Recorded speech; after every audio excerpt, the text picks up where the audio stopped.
Hello guys, तो हम लोग अपना हिंदी एनालिसिस स्टार्ट करते हैं अब।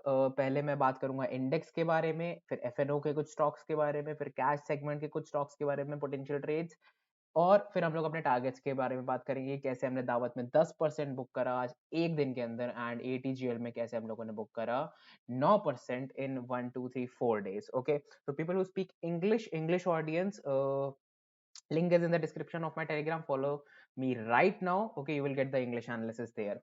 तो हिंदी एनालिसिस स्टार्ट करते हैं अपना। तो एटीजीएल में सबको पता ही है, यहाँ पे ट्रेड बताई गई थी, टेलीग्राम पे भी, मेन ग्रुप्स पे भी, हर जगह ट्रेडिंग व्यू पे भी एक्सप्लेन करी गई थी कि इतना परसेंट जो है यहाँ से टारगेट है। टारगेट 1916 का था, बट मैं 1880 पे अपना पूरा प्रॉफिट बुक करके बाहर हूँ। दावत की बात कर लेते तो दावत में मैं नहीं था, but the trade was given. Okay, तो ट्रेड दी गई थी और यहाँ पे 11% का मूवमेंट आता है, जो कि रिस्क रिवॉर्ड रेशियो 8% का रिस्क था, और टारगेट नंबर 1 हिट करके रिजेक्शन एक कैंडल आई है, छोटी सी, बहुत छोटी सी आई है, बट देखो एग्जैक्टली टारगेट हिट करा है, एग्जैक्टली परफेक्ट टारगेट हिट कर दिया है दावत ने। टेक महिंद्रा की बात कर लेते हैं। तो टेक महिंद्रा, आईटी स्टॉक्स के बारे में बात करें तो आईटी स्टॉक्स काफी बुलिश लग रहे हैं मुझे। ठीक है, उसमें से भी टेक महिंद्रा जो है, टेक महिंद्रा और टीसीएस मेरे फेवरेट्स में है अभी फिलहाल। क्यों? द रीजन बीइंग, दोनों बहुत अच्छे पैटर्न्स बना रहे हैं यहाँ पे। और क्या हुआ, ये एक ट्रेंड लाइन को फॉलो कर रहा था, वहीं से सपोर्ट लेके मूव करता है। अगर यहाँ पे तुम लोगों ने एक अच्छे पैटर्न को देखा होगा और यहाँ कहीं पे ट्रेड ली होगी किसी एक पर्टिकुलर बेसिस पे, तो इस जगह से भी 6% का मूव आया है। ओके, सो ये पर्टिकुलर ट्रेंड लाइन अब इस ट्रेंड लाइन में कन्वर्ट हो गई है, जिसका मतलब क्या है? जिसका मतलब है कि बुलिशनेस बढ़ गई स्टॉक में। ठीक है, ये ट्रेंड लाइन अब इस पे आ गई है। तो पहले ये हुई करती थी ट्रेंड लाइन, अब ये होती है ट्रेंड लाइन। ठीक है, तो बुलिशनेस बढ़ गई, स्टॉक अब बुलिश है, मतलब ऊपर की तरफ ब्रेकआउट दे देगा। ये दे ही नहीं देगा, बट चांसेस ज्यादा है। तो मुझे क्या चाहिए? मुझे चाहिए अगर ये इसका ब्रेकआउट देता है 1 आवर टाइम फ्रेम पे, वो एक अच्छी ट्रेड होगी। या तो ये इस लेवल पे आता है थोड़ा बियरिश होके, तो इस एरिया पे एक लो रिस्क ट्रेड बहुत ही अच्छी बनती है। यहाँ पे हमको एक अच्छी कैंडल चाहिए, इस तरीके की एक कैंडल या तो हो, या तो एक इस तरीके की कैंडल हो। इन दोनों में से कोई भी कैंडल यहाँ पे हमको दिखी, या फिर एक कैंडलस्टिक पैटर्न दिखा, तो बहुत अच्छी ट्रेड बन सकती है। ओके, टेक महिंद्रा में मूविंग अहेड, टीसीएस, टीसीएस ने फॉल करा, डेली चार्ट पे चलते हैं।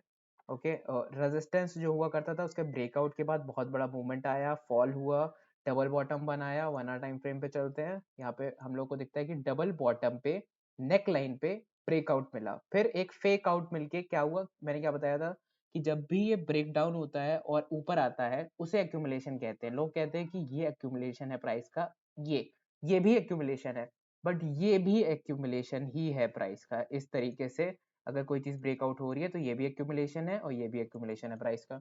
तो दोनों एक्यूमुलेशन है प्राइस के। तो फिलहाल प्राइस ने यहाँ से रिजेक्शन करा, डबल बॉटम का फॉर्मेशन क्रिएट करा। ये कैंडल देखो, ये जो कैंडल है यहाँ पे, कितनी बढ़िया कैंडल है एंटर के लिए। एंट्री, ये स्टॉप लॉस, और देखो कितना बढ़िया मूवमेंट आया। ठीक है, डबल बॉटम का एंटिसिपेशन था, वो ब्रेकआउट भी हुआ। उसके बाद अब क्या कर सकते हैं, यहाँ पे हम लोग एक असेंडिंग ट्रायंगल पैटर्न मिल रहा है। ठीक है, तो फिलहाल यहीं से ट्रेड एक इनिशिएट कर सकते हैं, ये स्टॉप लॉस रख सकते हैं लेवल्स के नीचे। ठीक है, बट थोड़ा सा प्राइस एक्शन के लिए वेट करने के लिए 15 मिनट के टाइम फ्रेम पे जाओगे, तो यहाँ पे तुमको एक ट्रेंड लाइन मिलेगी, triangle pattern types, something something triangle pattern types trend line मिलेगी इस तरीके से। या तो ये तरीके से कोई भी एक ट्रेंड लाइन ले लो। अगर ये लोगे ट्रेंड लाइन, तो देखो इस ट्रेंड लाइन को ब्रेक करा, तो ऊपर वाली अगर ट्रेंड लाइन ब्रेक होगी, तो नीचे वाली तो ऑटोमेटिक हो जाएगी, तो ऊपर वाली हटा दो, कोई पॉइंट ही नहीं है। ठीक है, तो नीचे वाली ट्रेंड लाइन अगर ब्रेक होती है, तो बहुत अच्छी एक ट्रेड इनिशिएशन हो सकती है। फिर क्या करेंगे हम? फिर 1 आवर के लिए बैठेंगे कि 1 आवर पे ऊपर क्लोजिंग दे दे, इसके और इसके भी ऊपर निकल जाए। फिर हम क्या बैठेंगे? फिर हम वेट करेंगे कि डेली चार्ट्स पे वो हमें एक अच्छी क्लोजिंग दे दे, तो हमें हमारा फर्स्ट टारगेट ऑफ 3760 अचीव हो जाएगा। ओके, उसके बाद अगर इसके ऊपर निकलता है, तो फिर बात करेंगे आगे। So TCS and Tech Mahindra FNO segment की बातें हो गई हमारी। और 1 आवर टाइम फ्रेम पे चलते हैं बजाज फाइनेंस पे। तो बजाज फाइनेंस में हमें क्या दिख रहा है, देखो एक्सप्लेन करता हूँ मैं। बजाज फाइनेंस में मुझे ये पैटर्न दिख रहा है, जो ये इसको फॉलो कर रहा है। ठीक है, ऊपर रेजिस्टेंस, नीचे सपोर्ट ले रहा है। ठीक है, यहाँ ब्रेकडाउन मिला सपोर्ट का। ठीक है, देखो एक बार दो बार बहुत बार लिया, फिर मूव कर गया, सपोर्ट लिया, मूव कर गया, ऊपर से रेजिस्टेंस लेके नीचे आ रहा है, ब्रेकडाउन करा। बट ब्रेकडाउन के बाद फिर जब ऊपर जाने के लिए मूव करना चालू करा बजाज फाइनेंस ने, 1 मिनट, तो बजाज फाइनेंस ने जब ऊपर जाने के लिए चालू करा यहाँ पे, तो आप देख सकते हो किस तरीके से इसने रेजिस्टेंस खाया यहाँ से और फिर फॉल हो गया, फिर ऊपर आने की कोशिश, फिर फॉल, फिर ऊपर आने की कोशिश। तो ये हेड एंड शोल्डर बन गया, inverted head and shoulder, bullish. उसका ब्रेकआउट मिला, बट फिर से ऊपर रेजिस्टेंस खा के नीचे आ गया है। बट नीचे कितना आया है? क्या ये पूरा गिर गया है? क्या इसने इसका लो ब्रेक कर दिया? तो जब तक देखो ये लो ब्रेक नहीं हो जाता, बियरिश नहीं है, बट हम बियरिश होने से पहले ट्रेड ले सकते हैं। कैसे? ये एक लोअर मोमेंटम आया, यहाँ कंसोलिडेशन हुआ 15 मिनट पे, यहाँ पे एक स्लाइटली एक कैंडल बनती है नीचे के लिए, तो इसके नीचे भी ये स्टॉक फिसल सकता है बहुत आराम से। अगर इसके नीचे जाता है ये स्टॉक तो बहुत आराम से इन एरियाज के नीचे ऐसे निकल सकता है। बट अगर एक बुलिश कैंडल ऊपर के लिए आती है, ठीक है, तो वो एक एंट्री हो सकती है, या तो एक पुल बैक पे आपको अगर यहाँ फिर से सपोर्ट मिलता है, एक अच्छी कैंडल सेटल होती है, तो यहाँ से 1 आवर के लिए फिर से एक ट्रेड बन सकती है। अगर ये ब्रेकआउट करती है इस ब्लू लाइन को 1 आवर पे और इसके ऊपर निकलती है, इस ब्रॉडनिंग चैनल को फॉलो करते हुए, क्योंकि ये इसके ऊपर निकली जाएगी। अगर ये ब्लू लाइन ब्रेक होगी तो इसको टच करेगा ही करेगा, इन एरियाज तक टच करेगा ही करेगा, जो कि है 7700। और अगर 1 आवर पे ये 2-3 घंटे, मतलब बाद के जो 2-3 घंटे हैं वहाँ पे अगर सस्टेन हो जाता है, तो हमें क्या देखने को मिलेगा कि ये ब्लू लाइन जो थी वो डेली टाइम फ्रेम की लाइन थी। तो मतलब यहाँ पे अगर सस्टेन हो गया कहीं पे, तो वो डेली टाइम फ्रेम का भी ब्रेकआउट हो जाएगा। तो मल्टी टाइम फ्रेम इस तरीके से एनालिसिस करते हैं और इस तरीके से हमें ब्रेकआउट्स पकड़ सकते हैं। अब बात कर लेते हैं हम लोग एल-एन-टी के बारे में। तो एल-एन-टी मुझे क्या लग रहा है यहाँ पे, कि मैंने एल-एन-टी में ये पर्टिकुलर चैनल जो है ऑब्जर्व करा, ठीक है? ये पर्टिकुलर चैनल मैंने ऑब्जर्व करा और क्या क्या हुआ एल-एन-टी में, इस पर्टिकुलर चैनल, सबसे पहले तो मंथली टाइम फ्रेम पे जाओगे तो तुम्हें दिखाई देगा कि ये पर्टिकुलर लाइन है जिसके ऊपर ही ये ट्रेड कर रहा है, ठीक है? तो मतलब बुलिश तो बहुत है। तो ये वाली वो लाइन थी जो जिसके ऊपर ये ट्रेड कर रहा है, ये है तुम्हारी ग्रीन लाइन। अब इसके ऊपर ये चैनल पैटर्न है इसका, ऊपर रेजिस्टेंस खाता है, नीचे सपोर्ट लेता है, बट यहाँ पे सपोर्ट पे आते ही इसे ब्रेकअवे गैप से एक ब्रेक मिलता है नीचे के लिए और ब्रेक डाउन हो जाता है। फिर यहाँ पे ये क्या करता है, 1 आवर टाइम फ्रेम पे चलते हैं। 1 आवर टाइम फ्रेम पे हमको क्या मिला? हमको मिला 1 आवर टाइम फ्रेम पे एक डबल बॉटम, ठीक है? जिस डबल बॉटम का यहाँ पे ब्रेकआउट हो गया और अब ये कंसोलिडेट हो रहा है, ठीक है? कहाँ पे कंसोलिडेट हो रहा है? इन एरियाज पे कंसोलिडेट हो रहा है, एग्जैक्टली, ठीक है? तो अगर हमको एक ब्रेकआउट कैंडल मिलती है कुछ इस तरीके से 1 आवर टाइम फ्रेम पे, ठीक है, जो कि ऐसे निकलती है, तो वो बहुत ही अच्छी मोमेंटम कैंडल हो सकती है। ये एंट्री, और उसी के नीचे स्टॉप लॉस रख लो। क्या पता ये थोड़ा पुल बैक दे, बट कोई बात नहीं। बट ये लेवल्स फिर इस तरीके से अचीव हो सकते हैं। सो ये एक पोटेंशियल ट्रेड बन सकती है L-N-T. Moving ahead, zeal. Zeal में क्या बता सकते हैं कि मल्टीपल टाइम्स रेजिस्टेंस और हिंड्रेंस जो है स्टॉक ने वो लिया, ठीक है? यहाँ से रेजिस्टेंस लिया, फिर सपोर्ट लिया, स्टॉक ने सपोर्ट रेजिस्टेंस गेम खेलता रहा एंड उसके बाद फाइनली एक ब्रेकआउट दिया, बट वो ब्रेकआउट अच्छा नहीं था, फिर अच्छा नहीं था, फिर एक रेड कैंडल ही आ गई, फिर अच्छा नहीं था, फिर एक मदर बार का ब्रेकआउट दिया ऊपर के लिए, तो मतलब ट्रेंड फॉलो तो हो रहा है बट ब्रेकआउट नहीं मिल रहा है। अभी फिर क्या हुआ यहाँ पे, फिर एक रेड कैंडल आ गई छोटे से मोमेंटम के बाद, तो ये अच्छा मोमेंटम नहीं जनरेट हो रहा है। अब क्या हुआ यहाँ पे, एक पैटर्न बना फाइनली जाके काफी टाइम बाद। वो क्या है pattern? Piercing pattern. Red candle बनी, दूसरी कैंडल नीचे तक जाती है, फिर उसके ऊपर आके यहाँ पे उसका 50% सेल ऑफ खत्म कर देती है, ठीक है? नाम पे मत जाओ बट बुलिशनेस पे जाओ कि बुलिश कैंडल है, ठीक है? तो इसके नीचे एक स्टॉप लॉस रख सकते हैं 5% का, और ऊपर जो है 9 से 10% अचीव कर सकते हैं टिल द लेवल्स ऑफ 405, क्योंकि अभी रेजिस्टेंस ट्रेंड लाइन के ऊपर और सप्लाई जोन के भी ऊपर ट्रैवल कर रहा है, ठीक है? तो ये हो गए हमारे एफ स्टॉक्स। अब बात कर लेते हैं कैश स्टॉक्स के बारे में। तो ये विनती ऑर्गेनिक्स है, पैरेलल चैनल पैटर्न है, ब्रेकआउट के बाद 2 बार सपोर्ट ले चुका है इस एरिया से, तो ये कन्फ्लुएंस सर्किल है ये एरिया, और इस काउंटर ट्रेंड लाइन का ब्रेकआउट दे चुका है बहुत ही अच्छी कैंडल से, बहुत ही छोटी और अच्छी कैंडल से। छोटा पैटर्न, छोटी कैंडल, तो बड़ा मूवमेंट एक्सपेक्ट कर सकते हैं। तो इस तरीके से विनती ऑर्गेनिक्स में ट्रेड बनती है। अक्षरा केमिकल्स, इसमें मैं ऑलरेडी हूँ, विनती में देखूंगा कल क्या पता ले लूँ ट्रेड। सो फिलहाल जो है एक ब्रॉडनिंग पैटर्न दिख रहा है विनती में, एक फॉलिंग पैरेलल चैनल पैटर्न भी दिख रहा है, और यहाँ से तुम्हें दिख रहा है कि ये रेजिस्टेंस हिडन ट्रेंड लाइन है, जिसका ब्रेकआउट मिलने के बाद ये फिर से जो है यहीं पे फिर से जो है स्टॉक आ गया, ठीक है? ये मदर बार अभी ब्रेक नहीं हुई है, बट मैं एंटिसिपेट कर रहा हूँ कि मदर बार ब्रेक हो जाएगी, ऑल तो बाकी सारी चीजें इंटैक्ट है, नीचे से सपोर्ट मिला है, ऊपर से काउंटर ट्रेंड लाइन ब्रेक हुई है, हिडन ट्रेंड लाइन ब्रेक हुई है।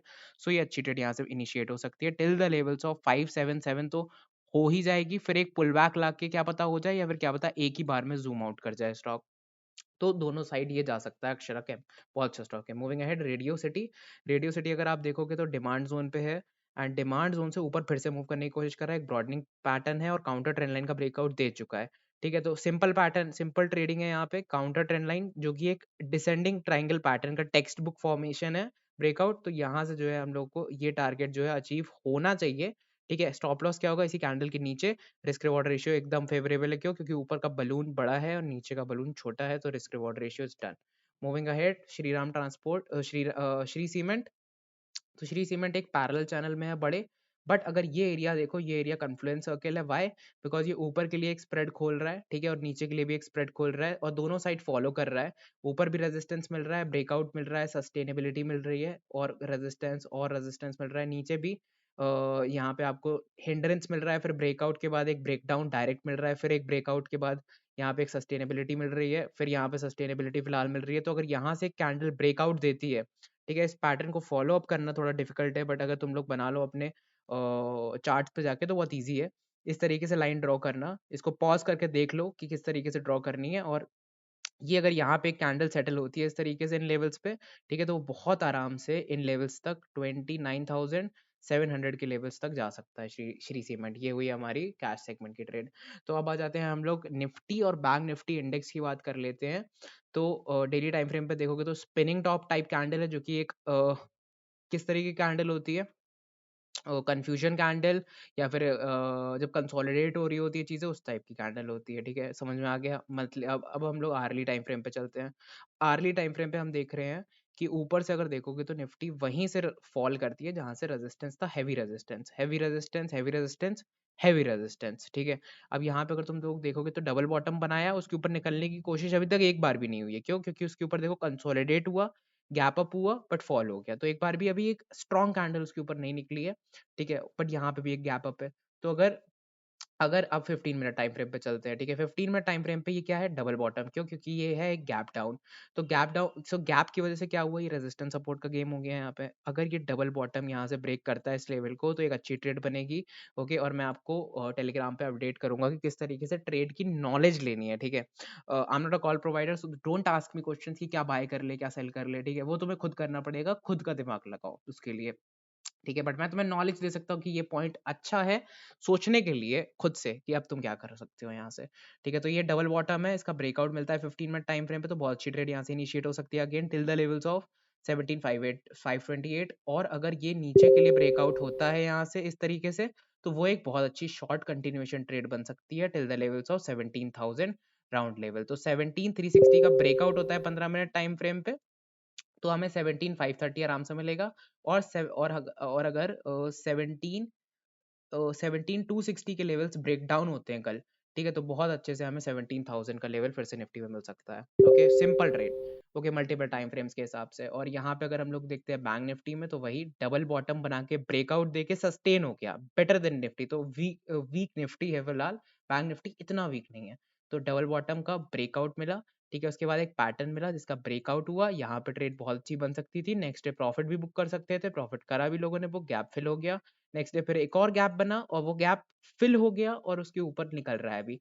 तो क्या देख सकते हैं हम लोग कि ये अपने नेकलाइन पे है, bank Nifty is on a neckline, ठीक है, जिस नेकलाइन को वो सस्टेन कर रहा है। तो अगर ये निकलता है 37,000 के ऊपर एक 15 मिनट पे कैंडल ब्रेकआउट देती है, तो हम लोग को फिर से 37,500 देखने को मिल सकता है इस तरीके से, सिंपल ट्रेड एकदम। क्यों? क्योंकि ये काउंटर ट्रेंड लाइन छोटी सी है यहाँ पे, और कल का मतलब आज का डे का हाई जो है ब्रेक हो जाएगा, दैट मीन्स कि एक मूव, एक कंसोलिडेशन, और ये दिन का हाई है, तो अगर ये कल ब्रेक होता है तो ये एक मूवमेंट जो है आगे बढ़ सकता है इस तरीके से, वही फॉर्मेशन ये इस तरीके से मूव कर सकता है। तो 37,500 would be the level in bank Nifty. So thank you so much for watching the video. कोई भी डाउट हो तो टेलीग्राम पे पूछ लेना, या तो कमेंट सेक्शन में डाल देना। कैसा था वीडियो वो भी बता देना। एंड लाइक्स एंड एवरीथिंग मैं ज़्यादा मांगता नहीं हूँ, ना बोलता हूँ, तो लाइक्स एंड सब्सक्राइब जो भी चीज़ें होती हैं वो तुम लोग अपने हिसाब से कर लेना।